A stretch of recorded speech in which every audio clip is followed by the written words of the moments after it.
Hello. On this session, I'm joined by Anthony Metivier from the magnetic memory method.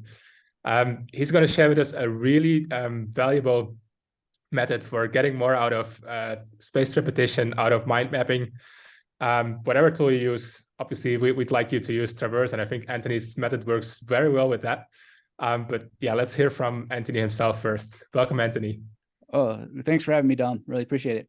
And yeah, so as you know, learning is one of the most important things that we can do. And you've created this amazing resource for people to be able to accelerate that process. And one of the biggest issues that we see is that no matter what tool you're using, it's very easy to fall into rote learning. And rote learning, we know from studies, actually reduces critical thinking. So even if it is helping you remember better, you want to avoid anything that ruins your ability to think, you know? So how do we get the best of both worlds? Be able to use a spaced repetition technology and preserve our thinking skills, but also be able to have any form of spaced repetition allow us to remember faster so that it works even more quickly. So really this comes down to a principle called elaborative encoding, as they call it in the memory science. And elaborative encoding is a step beyond entering information into a card or downloading cards and putting them into some sort of software and repeatedly bringing the information in front of you. It is a process of using your mind to change the information somehow, to personalize it, and to essentially give it more variety. Because in another sort of term from science, active recall, those are the two rules that make the recall process work faster to generate memories. So personalization and some sort of variety. So that's what I want to talk about. The 8 simple ways that you can do this within seconds with really any piece of information. I'm not aware of information that you can't do this with, but you know, you might surprise me with an example. But most information that is encoded in words, numbers, symbols. So even programmers can use this to help them remember different codes and functions, etc., to just start to remember it a lot better, a lot faster on a piece-by-piece basis, but also on larger chunks of information as well, especially if you're using something like a memory palace in combination with software. So does all that sound good?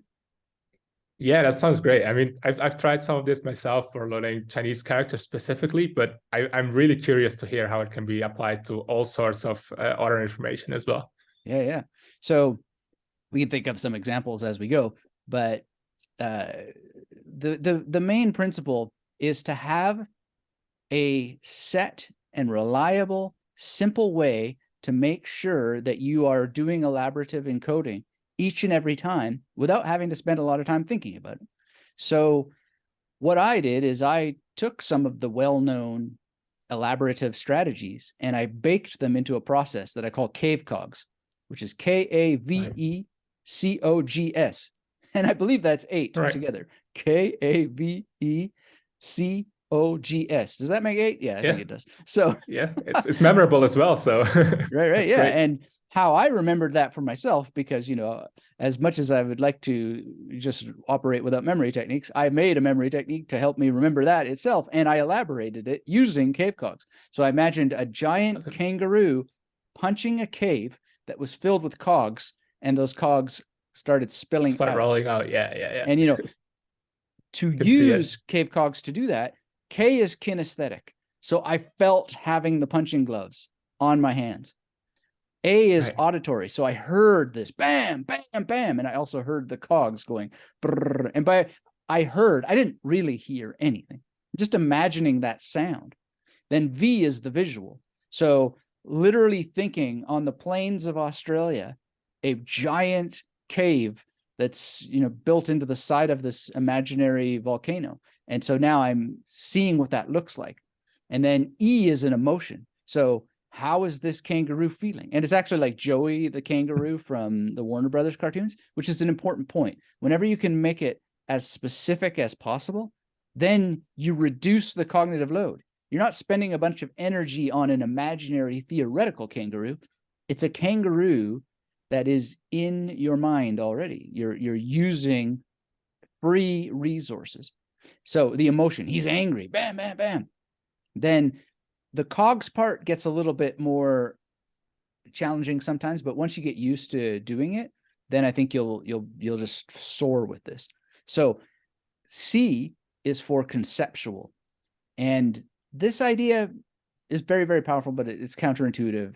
But the idea is, if I'm using a kangaroo, what is the concept here, right? Well, it's Warner Brothers, so it's a cartoon. It belongs to the genre of comedy, children's material. Obviously it's also fun for adults, but it's Saturday morning cartoons. Just spending a little second on that already makes everything more memorable, because you're elaborating it at the conceptual level. So I know that's kind of strange, but this is something that I learned from Giordano Bruno. He talked about it, and I was puzzling over it for a while, and then I finally realized what he was talking about, and then it really helped me a ton to do that. The next one is olfactory. So O for olfactory means the sense of smell. G for gustatory means taste. And S is for space. Now, you might be thinking, okay, so how are we going to do this for smell and taste? Well, the reality is you just do it. Like, what is this cave? What does it smell like? And so you think about the heat and the smoke that's coming out of all these metal cogs spinning out of it, and just have the kangaroo taste it, right? And it's not like you're going to taste anything in your imagination. Maybe you will, but just taking that little step just makes it so much more rich and vibrant for your mind. And then size is just thinking about how big things are. Maybe you exaggerate how big they are. Maybe you shrink them down to be incredibly small, or you make them wide, or whatever you do, or you just notice how big they are. Like the kangaroo is really, really small next to a giant cave entrance, or the kangaroo is relative to it. Anyway, size is a great way to elaborate. And you can do all of this in 8 seconds or less. It's just a matter of practice and getting used to it. Right. I should point out, CAVEKOGs is my thing. I like it. You don't have to use it in that order. I just did it that way because I worked out a way that I could easily remember it and quickly go through all of those associations. And I do that at memory demonstrations when I deal with people's names. Not every single name, but when a name is like, I'll never forget a guy named Mungo Bright. I just thought, how am I going to do this? And that I made sure to go through all 8 of them as he was going by, because it was such a challenging name. So you can do it really fast. You can do it in real time. It's just a matter of practice. Awesome. Awesome. Yeah. So I don't know, maybe we can go through some examples of how we can apply this to different kinds of information, and then also how we could how it could practice that for ourselves to get better at it.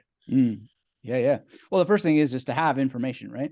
So yeah, a quick case study. I passed level 3 in Mandarin a couple of years ago, just before all this lockdown craziness happened. And well, it's opening up now. Yeah.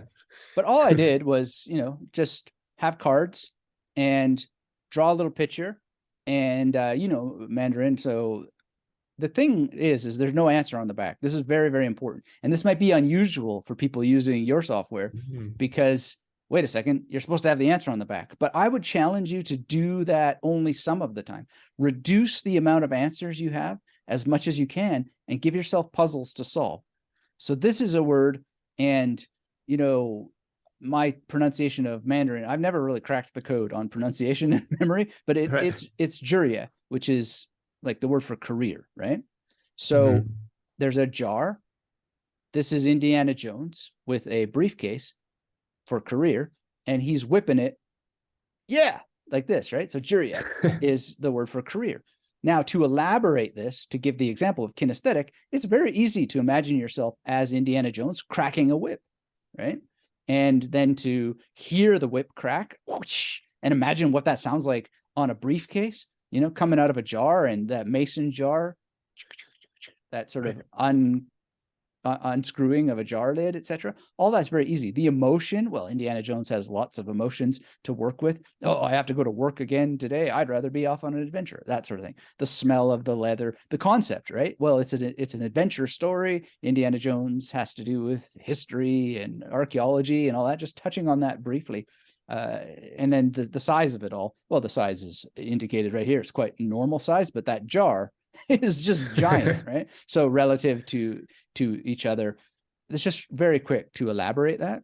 And then rack and stack the words in a memory palace, which in this case, my memory palace for Chinese class was very small. It was just one room, and I used it over and over and over again. And I had the cards there, and I passed level 3 very quickly with a minimum amount of study. And, you know, in that class, you had to do everything without, or a very minimum of pinyin, and a maximum of actual characters, and a very minimum of using English in the class, etc. But I was actually quite pleasantly surprised by how I had only one mistake on that final exam. And for each and every character, that's what I did. Just followed that procedure in a memory palace. And then rather than cheat and have an answer on the back, I caused my brain to produce what's going on there, which was very fast because of the elaborations. Right.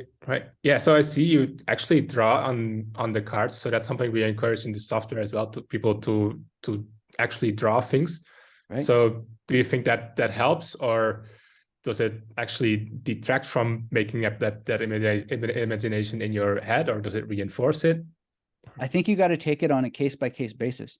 So I have lots of health issues, clinical depression that I deal with. I mean, I don't seem like it. And one of the reasons I don't seem like it is because I do a lot of work to keep the depression at bay.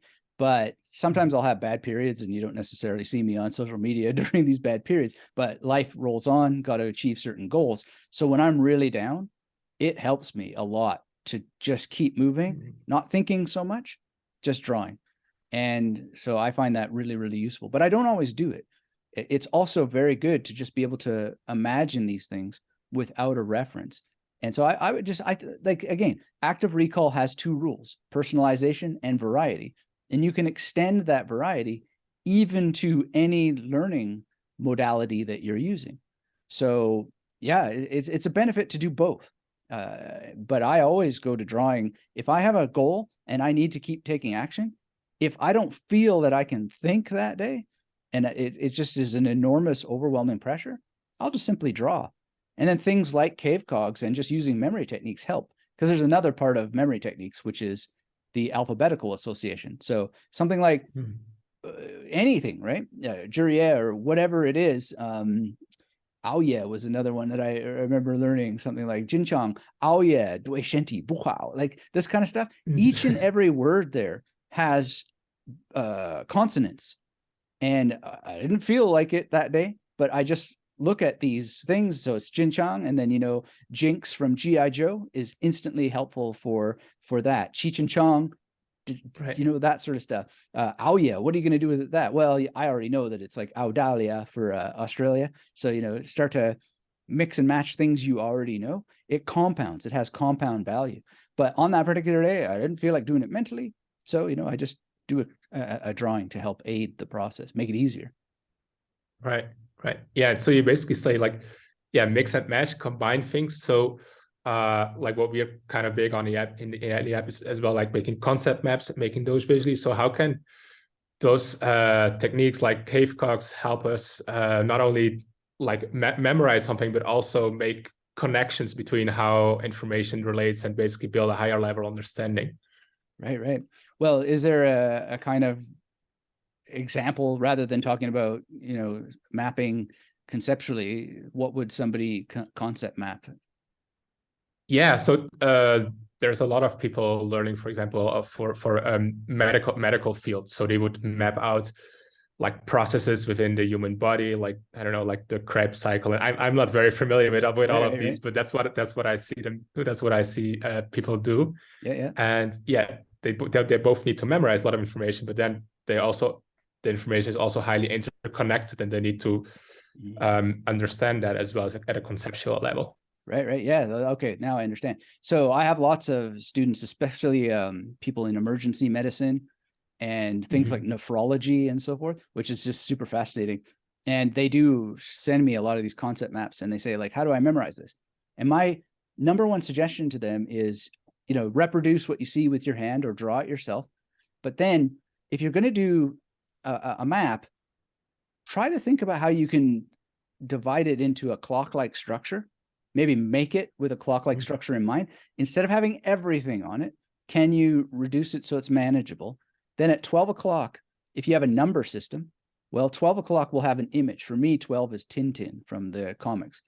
For 1 o'clock, I use the Hoover Dam and sometimes J. Edgar Hoover with a Hoover vacuum. For 2 o'clock, etc. I have an image for every number from 00 to 99 and even beyond a little bit. These numbers can be placed on the concept maps. They already have images ready to help you. And then let's just say it's like the idea of nephrology, which I believe is related to the kidneys. If I have, I'm just trying to remember that. If I have that at 12 o'clock, I can have Tintin from the comics at the 12 o'clock place, and he can be with Nefertiti or, you know, something that reminds me of that with my nephew. I don't have a nephew, but let's just say I did. Or I can think of myself as a nephew to somebody, which I am, and that sort of thing. And having tea, right, with specifically Tintin. So now when I'm thinking back in my mind, what was the thing I was learning there? Oh, right, at the 12 o'clock position on the concept map, I've got Nefertiti. So that must have something to do with, nephrology, right? And, you know, you can think, well, how am I going to do the ology part?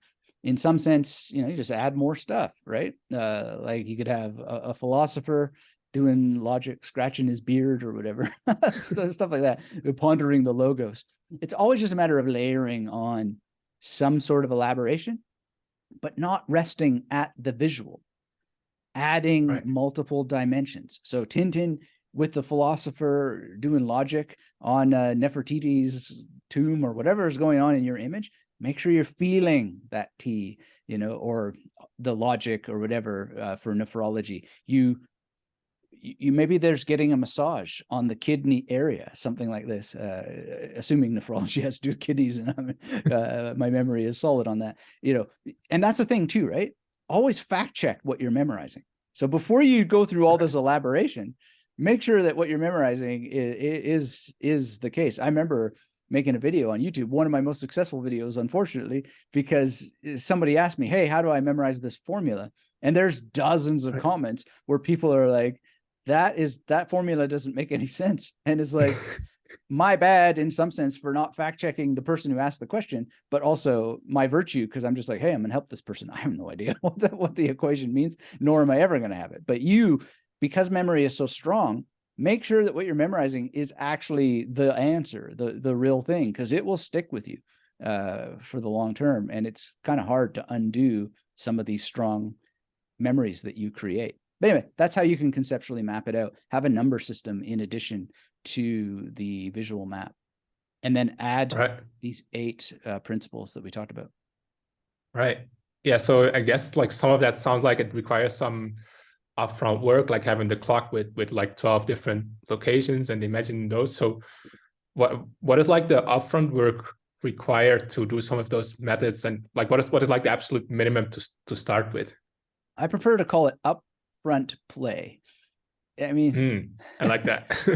And if we must add some kind of work to it, let's call it effort, and remind ourselves that eating chocolate and kissing also require effort. So, you know, poor me stories about how this is all stuff that I have to do in advance just doesn't fly, right? Because we do effort all the time to do all kinds of things that we love. Playing games takes effort, etc. I really think that there is no argument against this. You know, nobody would tie their shoes, nobody would brush their teeth or floss their teeth, you know, if they didn't put in some effort to learn those skills in the beginning. And these techniques are as easy as tying your shoes and flossing your teeth. Like it's just not rocket science. So that's the first thing. Get rid of this idea that any of this is work, you know, and then if it really helps you, remember that nobody gets to fly to a different country if someone doesn't build the airport first.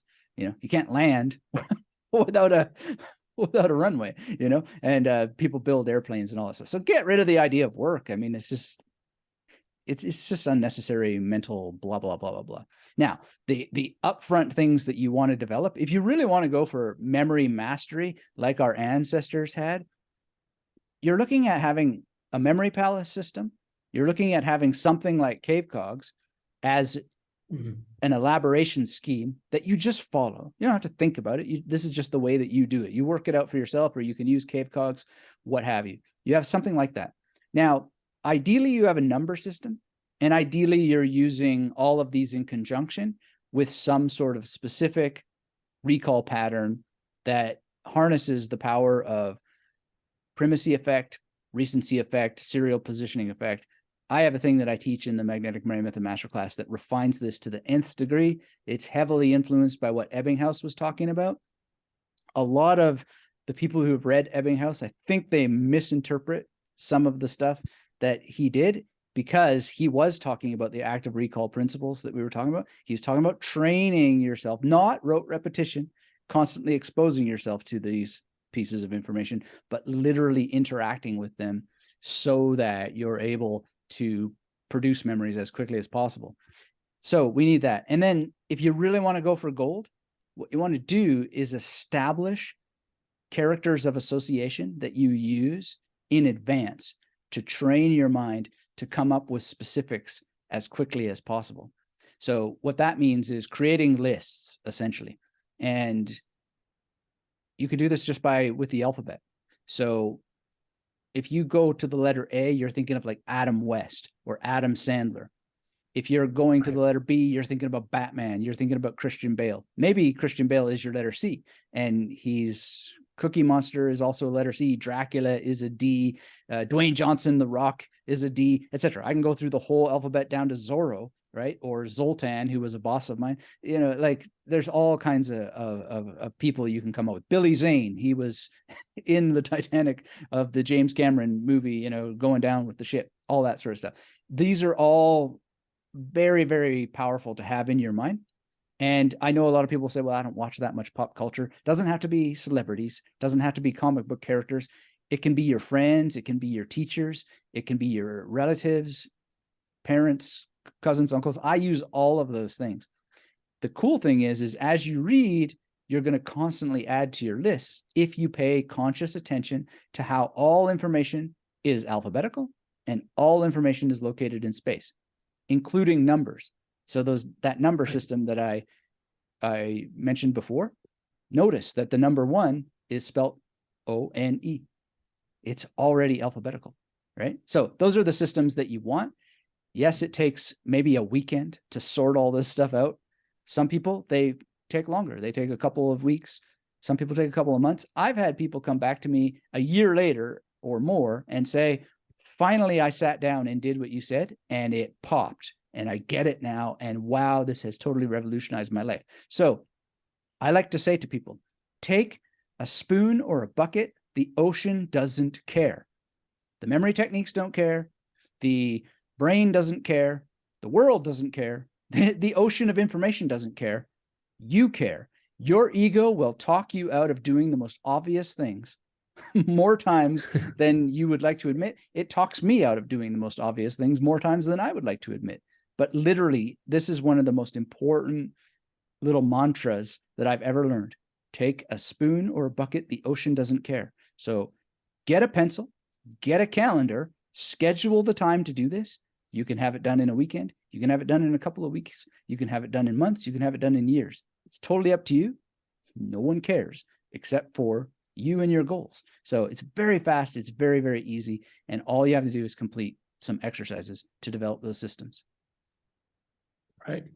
Yeah. And you should care about your own progress in life, right? But there are things like depression. I understand that. And for those kinds of things, you know, there's performance coaches. These days you can get performance coaches for such an incredibly low price. Like there's really no reason not to get yourself in a group or get some sort of help to work your way towards being a top performer and just getting done what it takes to get stuff done. Right. Yeah. And it sounds like it can be a lot of fun. So one thing, yeah, you mentioned is like optimizing recall, and like, yeah, obviously like things like spaced repetition, active recall are quite big in our community. So what are your recommendations for setting up those recall patterns without it becoming like boring repetitions? Because like we want to avoid boredom at all costs, obviously, and instead like have people follow their curiosity. So what are your insights on that? Well, I think get curious about how proper and correct serial positioning can work. And it is a little bit of a thing to wrap your mind around it and get yourself to do it. Mhm. But here's the thing, and here's the ultimate thing. How you set it up is just limited by the nature of information. It's limited by the nature of space, etc. So there's only so many ways that you're going to do it, right? So don't worry too much about that. What you need to understand is that it's always going to feel challenging. And you can't allow yourself to run kicking and screaming and saying, oh, but it's challenging me. That's how it works. When it's challenging you, you're growing. So this comes back to the difference between looking at a card again. This is so destructive to critical thinking that people actually say, but I like rote learning. It's easier. It's actually, you know, I prefer to do that than try to learn all of this stuff. No.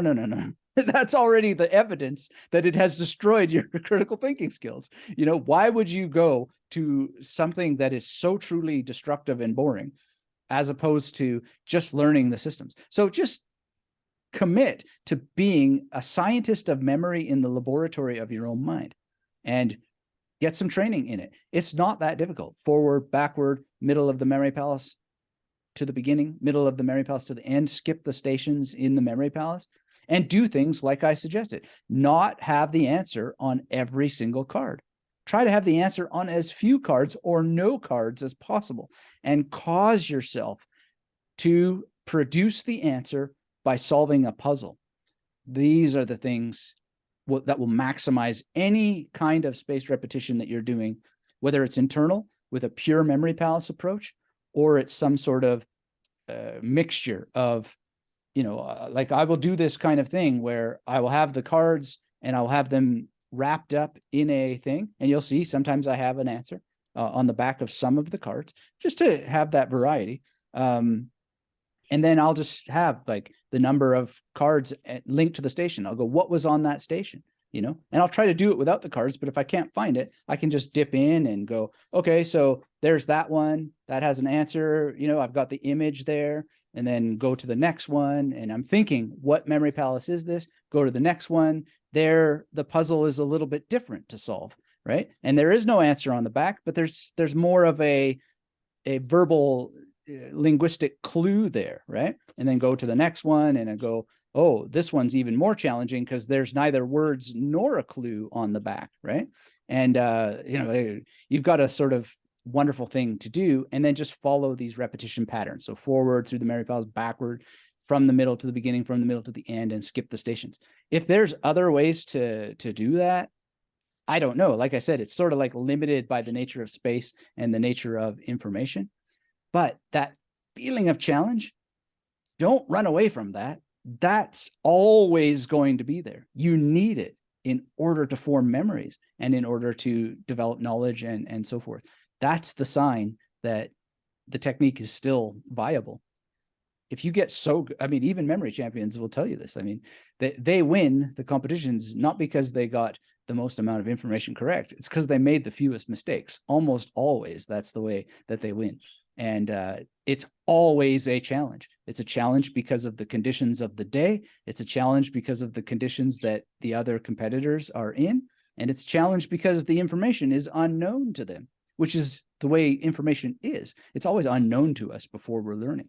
So yeah, that's my number one suggestion, or the two suggestions. Become a student of how memory works and don't run away from the challenge. Embrace it. It's what's going to help you the most. Yeah, I love that. It's like what we talk a lot about, like cognitive load theory, and I think that fits very well into this. It's basically you have to challenge yourself and increase that cognitive load rather than staying at the low level of rote learning, which is just, as you said, destructive to critical thinking and learning in general. Yeah. And then, so yeah, you've talked a lot about like memory palaces and stations, and then obviously the cards and the CAVEKOG. So maybe at a high level, can you explain how to set up such a memory palace, how stations relate to the actual cards? Just so that we have like a high level overview of that. Yeah, I think it's just as easy as just drawing a memory palace. So a memory palace is a imaginary or remembered version of a room. This is Samalek, or a bookstore, better said, in Samalek, a region of Cairo. And to formalize the journey without ever having to think about it again, what I like to do is just draw a basic mock-up of the layout of this bookstore, then write down the stations in the bookstore. I don't technically need to write them all down because it's just like corner, wall, like this kind of stuff. But the reason why I do that is because it helps me with the decision-making process. It just gives an extra layer of encoding, and it finalizes it so I never think about it again. Now I'm just moving through the Memory Palace to the exit. So these are stations, and you can be as elaborate as you want to continue to use that word. You can max out space. It kind of depends on your goal. There's a concept called the pillar technique, where every single station, even if I just have like one spot, can be developed into 3, 5 stations, whatever. You can go up to 10. I find I don't use 10 anymore per station because it's just, there's not that many things I memorize where that would be useful for. Maybe if you're working on Pi, that would be quite useful, but I don't, so it's not. So I tend to use either 3 or 5 max. Like my TEDx talk, for example, was between 3 and 5 stations. I somehow managed on a couple of the stations in my TEDx talk to have 17 words out of 3 to 5 images. And it was just really wild how that was all working. But that's also a, how shall we say it? It's like verbatim semantic information. It's different from information to information. The important thing is to, so to speak, set and forget the Memory Palace. Draw it out so that you never have to think about it again. And you're not making changes as you go. I've made mistakes where I go against my own advice, and then I get halfway through a memory project, like I did with what's called the song Celestial, right? So it starts off Edam, Shurirem, Counte, Kashetrem, Et, and then I get about halfway through this, and I just thought, yeah, I'm the memory master. I can just make this Memory Palace as I go. Oh, no. I get into mistakes where it was just like, this is the most ridiculous area I've just led myself into. Now I'm uninspired, and I basically have to like start over again. And, this journey that could have been seamless, could have been just so wonderfully structured in advance. Now it's just like this deflating thing, right? Now I got out of the trap eventually, but I could have avoided it altogether by just following my own advice from the get-go. So ultimately, people need to feel that for themselves, but you can save yourself a lot of trouble just by drawing out that Memory Palace and keeping in mind the different sort of principles that you can learn if you get into the full study of what the Memory Palace technique is and how it ticks and different options that you have. And just like I say, avoid issues that you don't need to have, and allow yourself to have them once in a while, because then you'll remind yourself of how it is when it's done well. Right. Yeah, that makes sense. And I guess you probably heard about like, especially for the medical communities, there are now companies that kind of create those memory palaces for you, and then like Sketchy Medical, for example. I don't know if you know them. Yeah. So they basically create a set of memory palaces and already place all of the concepts in there, basically do all the work for you. So what are your thoughts about that? Like, it sounds like that is reducing cognitive load and challenge a lot as well. Like, yeah, what is your view on that? Well, I really only have 2 things to say, which is, if that works for a person, great. It's not for me to say, no, you shouldn't do it that way. But the other thing that I have to say is caveat emptor, which is, a lot of companies, not necessarily this one, but there are a lot of companies who are willing to show you scientific data that, quote unquote, supports or proves that their approach works. And any scrutiny looking into what that scientific data actually says usually isn't saying what they say that it's saying. And I would encourage you to look a little bit deeper and experiment. Just give it a try. Plus, I guess I'll say a third thing about it, which is that there's no reason why you can't do both and double your potential benefits. But at the end of the day, I mean, just logically, doesn't it make sense to have your own memory palaces, at least as part of your learning journey? Doesn't it make sense to try whatever they're saying just to see what it is that they are saying? Doesn't it make sense to do a little bit of due diligence? And when they cite a study or whatever, did it actually work? Because we just know the reality is that a lot of people will say things and they think that it's true in that moment, but it really isn't that way. And we also know there's the reproducibility problem in scientific studies, and there's just a whole lot of studies that actually don't reproduce. But there is one thing that reproduces. It's reproduced for thousands of years. And it's the most beautiful thing to teach because it's pretty much flawless, except for a lot of user error. And that's the memory palace technique.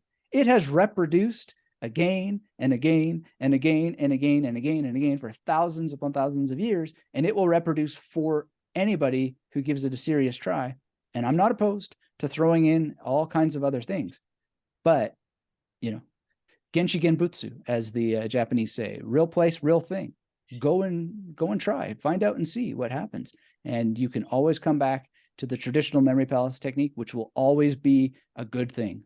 I can't see an exception to that rule of it just being a great thing to have in your toolbox. Yeah, definitely. And I think, you talked about the history of the memory palace. Like, I think some people trace it back to like the Romans writing their speeches. There's a story about I don't remember the Greek philosopher seeing this palace collapsing, and that was the origin. But then I read this book by, I think it's Line Kelly, who says that actually even in the hunter-gatherer period, people were using memory palace-like techniques. So like, where do you think can we trace back the origins from the memory palace?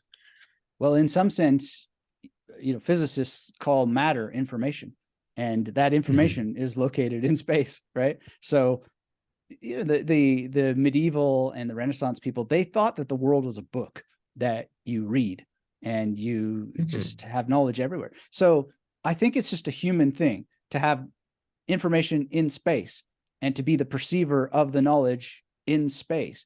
So I think Lynn Kelly has done amazing work in unpacking it in its prehistoric origins.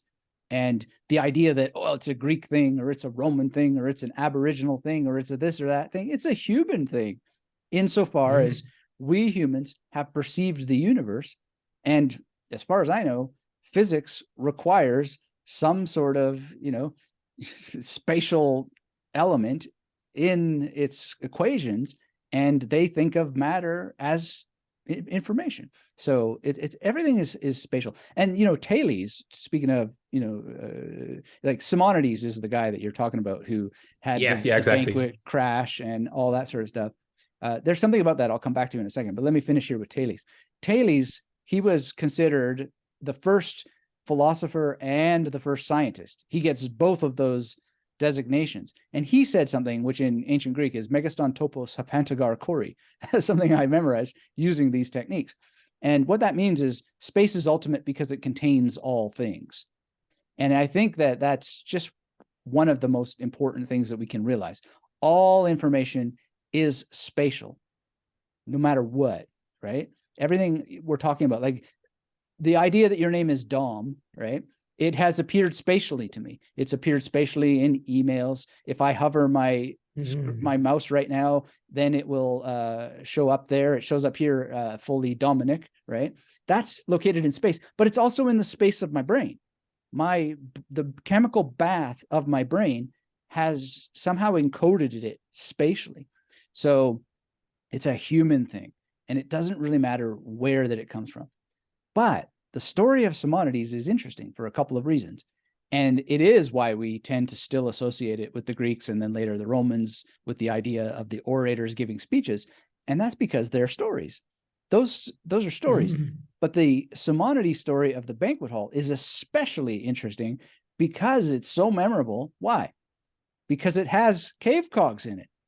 You can imagine the feeling of a building from an earthquake, right? You can hear that sound. You can see the smoke rising up, or the dust, better said. I mean, maybe a fire was started or not, I don't know, but there's still definitely visuals involved in this. The emotions, of course, are fear.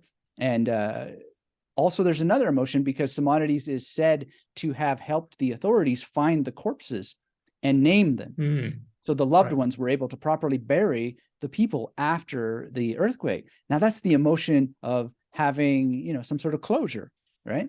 And it was a banquet that he was at. So you already get smells and tastes and all that sort of stuff. And then you have the sizes of the little people and the you know, size of the big banquet hall. Incidentally, this story is alluded to very nicely in the Hannibal Lecter stories, where he talks about God, you know, causing a cathedral ceiling to crash down upon the people. Hannibal Lecter, of course, uses memory techniques. He doesn't talk, as far as I remember, he doesn't say Simonides of Kos story, but I'm pretty sure that Thomas Harris is thinking very, very much of that memory palace origin story. And he makes that scene in the novel so much more memorable because of using exactly those techniques from a fictional character who uses memory techniques. So there he's using the self-referentiality, which is so amazing. And that's partly too what memory tech, like if you really want to go to the nth degree in your studies of memory techniques, that self-referentiality or recursion is so important. That's what Bruno was switched onto. That's why a lot of people think that Bruno was a proto-information scientist, because he was basically pointing us out to the recursive nature of information relative to consciousness and how it continually points back to itself. And he gets that partly from Ramon Lull, who is much earlier in history. But, you know, anyway, I can go off on a tangent on all that stuff, but then we're getting into memory wheels and basically computational decision making, which is called ars combinatoria, which I've all adapted this in a much more modern, streamlined way in the magnetic memory method to help people really just think as quickly as possible of associations, where to stick them in memory palaces, and have multiple memory palaces so that they have exactly what Thales said, space being the ultimate thing because it contains all the other things. And to have that experience, that's the ne plus ultra of consciousness, as far as I'm concerned. And all the great memory masters that I've ever read, they always have that in mind, is that consciousness is the thing in which all information appears, like all of it. And that's very easy to prove. Can you see outside of yourself? Can you be anybody other than yourself? Descartes was, you know, exactly. totally Descartes is what comes stuff, to right? mind. Right? And he made this kind of error. He said, I think, therefore I am. But really, is it because is it he that thinks, or is it that consciousness thinks him, so to speak? There's some sort of force or energy that drives us to do the things that we do, which, you know, later is something Nietzsche observed, and Freud, you know, basically Freud told Carl Jung, he said, don't tell anybody that I stole all this stuff from Nietzsche. He told it to a whole council of people. It's actually in the Vienna Council of Psychoanalysis, that he was worried people would think that he was ripping off Nietzsche, which he was. But all of these things, these are really next level sort of projects that you can take on. And that's why I talk a lot about memory-based meditation, using your memory tools in meditation so that you get a lot more out of meditation and mindfulness by exercising your memory in a particular way. But that's maybe a topic for a different day. But just using these techniques will help you be more aware of what consciousness is and its role in the production of your life, which is very wonderful to have that benefit. Right. Yeah, I don't know. Maybe we can touch a little bit, maybe, yeah, about maybe not so much meditation, but at least like how people can find like the focus and not get distracted when, because it's a lot of cognitive load, right? So it takes a lot of effort. So how can we find that focus to set ourselves to start a memory project and then stick with it without getting distracted, especially now that distractions are so readily available, right? Yeah, well, essentially what we're talking about is the difference between working memory, short-term memory, and long-term memory. So working memory is kind of like the size of your screen, and short-term memory is like, and I mean screen like your desktop screen. So imagine you have your desktop screen, and then your short-term memory is kind of like how you're moving around a limited number of icons. And as you have icons appear on your desktop screen, the amount that you can manage is dictated by your working memory, how strong it is, how fit it is. And your trash icon there, your short-term memory is just like constantly sending stuff to the trash, but it will send less stuff to the trash relative to how strong your working memory is. So if you feel like your attention span is really, really short and you're just not able to juggle multiple pieces of information to arrive at insights about things or to just function, which more and more people are having issues with this. It's called digital amnesia or digital dementia, which is, you know, even scarier of a term. I prefer digital amnesia because at least that can be turned around.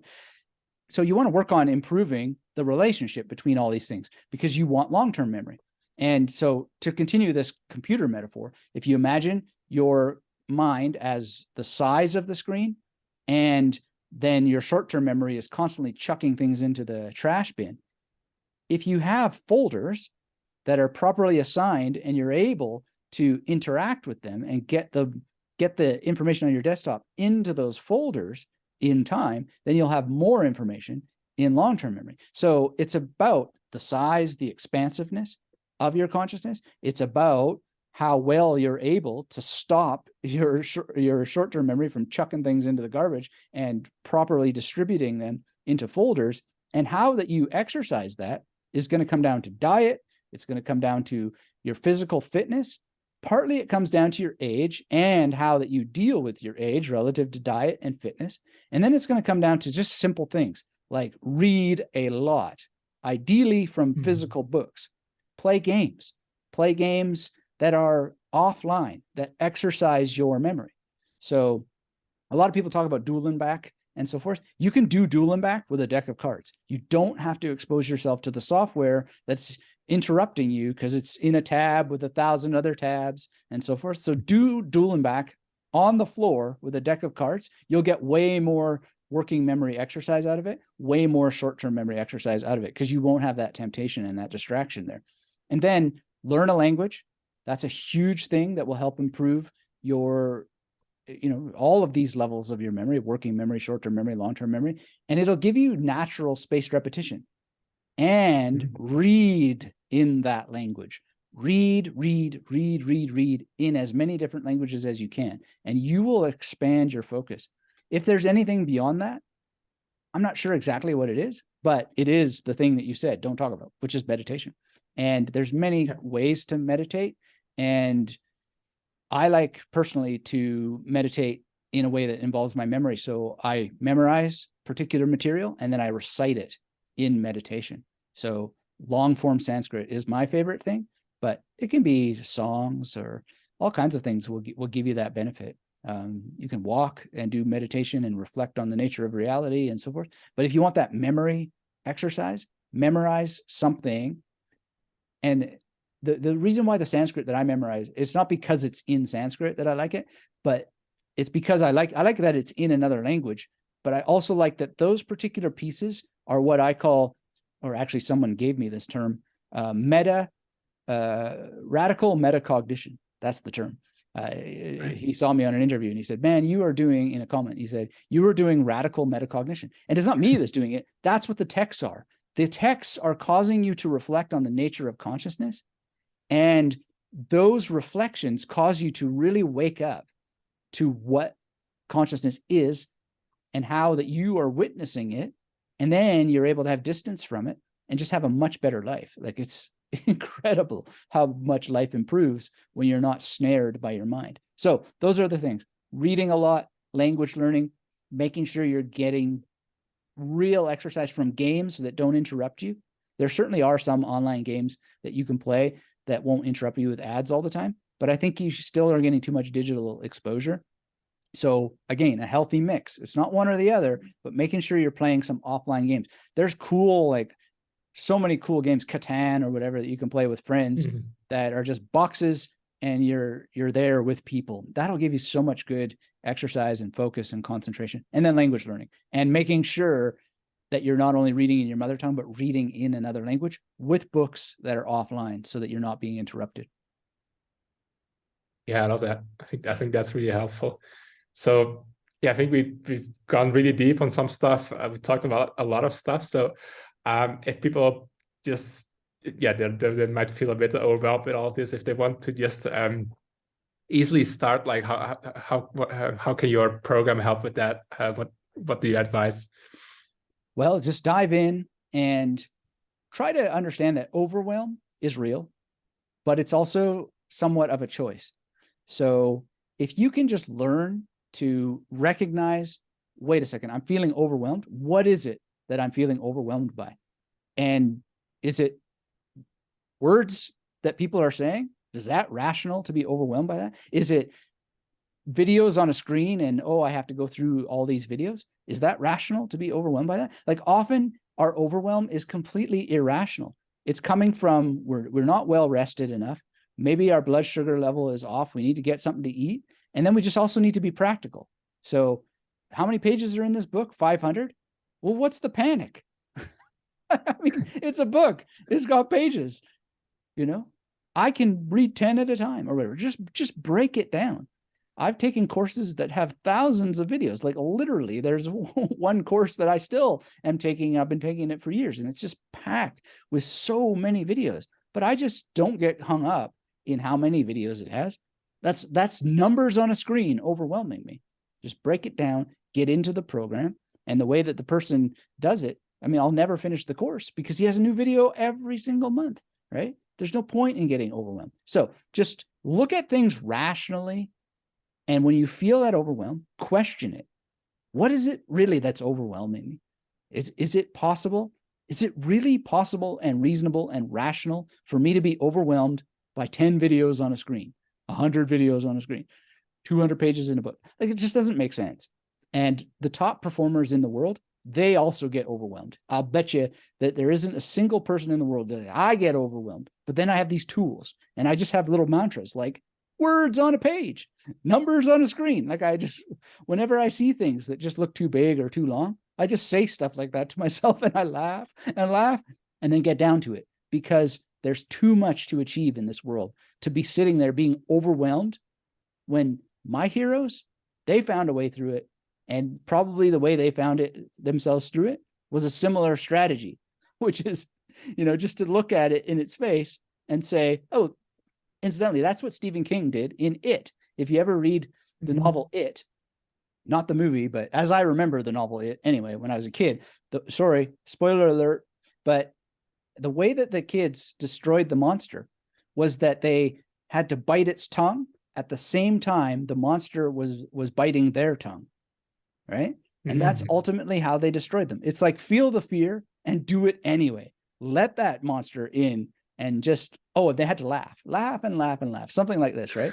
And that's ultimately what banished Pennywise the clown, was biting its tongue while it was biting your tongue and laughing. So that's the best suggestion I could ever give to people, is stop being ruled by this psychological state that has an origin, and that origin is fundamentally irrational. And don't blame yourself for being irrational because we all are, but just do whatever it takes to get past it. Because there's no need for anybody to be bowled over by numbers on a page, words on a screen, etc. There's no reason. Yeah, I love that. I love that. That's a powerful mantra as well. I love it. The other thing I think that people will love if they know this, like distractions. We're always distracted, right? But Diogenes, he was the master of getting rid of distraction. So, you're going to come across in life all of this stuff that says, oh, you can do it better, you can do it faster, you can yada, yada, yada, yada, right? Like endless ads, etc., etc. But Diogenes, he was sitting there in the sun one day, taking his sun bath, ancient Greece. Alexander the Great, the conqueror of nations, comes to Diogenes. He says, Diogenes, you're my favorite philosopher. I would love to grant you one wish, no matter what it is. Just lay it out. I will grant it for you. Diogenes looks up to him and he says, get out of my sun. You're blocking my sun. I'm just sitting here enjoying. And Alexander the Great says to Diogenes, he says, if I weren't Alexander the Great, I would want to be Diogenes, right? Because that's exactly the truth of it. And there's two truths there. Distractions get between you and the truth. And the truth is that everything you want to learn is a lot simpler than it seems, but there's endless industries trying to distract you. If you would just take one course and master it before adding any other, you'll do so much better in life. And the other thing is that Alexander said the right thing. He said, if I weren't already Alexander the Great, I'd want to be Diogenes. And that's what you should say as well. You are you. This is the great miracle of reality. You get to be you, nobody else, right? So instead of hoping and wishing and praying that you were somebody else, just learn from other people. Alexander learned instantly in that moment from Diogenes' amazing enlightenment. Get out of my son. You're a distraction from the now, the present moment, the glory that I get to be me. And you get to be you, nobody else. So when these distractions come, just get out of my son, invest in yourself. Obviously, we all have to, but beware of distractions. Find teachers who are warning you against distractions, who actually will help you put the boots down, and just say, look, this is reality.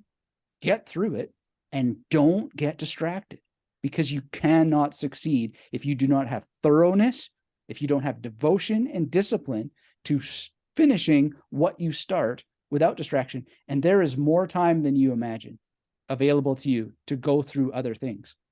And if you understand recursion, then you know that you have all the time in the world to deal with the biggest ideas and to encounter the biggest ideas in the world, because there isn't really as much information as it seems. Information refers back to itself. So you do have time to engage in and enjoy all the biggest ideas, including the new ones, because the new ones are never so new as they seem. Definitely, yeah, and I love how you touched upon like going deep, thorough, rather than what a lot of people do nowadays, is like reading very shallowly and widely about lots of different things, but then not really learning anything, because the learning only happens once you goes deep, right? That's right. That's right. And there's a place for shallow and wide. You can do that to a certain extent, but you'll get so much more out of that relative to the amount of depth that you have. This is basic pattern recognition. You cannot recognize patterns without depth, right? And that will help you make better decisions about what you want to skim and scan through with that shallow and wide sort of thing. And yeah, this is basically why we admire so many people. They've gone deep enough to be able to have pattern recognition, and they sound as smart and wise as they are precisely because it's both, and they're correctly balanced. They're optimized in their balance. Awesome. Yeah, I love that. So yeah, I think it's top of the hour. So thanks a lot, Anthony, for the training, for the webinar. It's been really amazing. My pleasure. If people want to find out more about you, about your course, what's the best way for them to do that? Well, just follow the link that has been prepared for you by Dominic here, and just enjoy the adventure that you're about to take into memory. It is so fulfilling, and it really is that simple. Just follow the link, get involved, and always remember, it's just a number of videos on a screen. And if you devote yourself to them, understanding what this is, following through with the exercises to train your brain to instantly have associations as quickly as possible, and then elaborate them as quickly as possible because you have a system, you're going to be able to reduce cognitive load on demand all the time. Cognitive load is going to return. That's just the way that it works. And then you now have a bunch of tools. So if you found those useful, those ways of thinking that can help you have overwhelm and still take action anyway, you're just going to love what's going to happen inside the full training, because this goes into great depth into how you can develop these systems strategically and go more into making them as robust as possible. And yeah, that link is there for you. So I hope to see you inside, and really appreciate you going through this training, and I hope you found it valuable. All right. I love it. Thanks a lot, Anthony, for being here. Well, thank you as well. All right.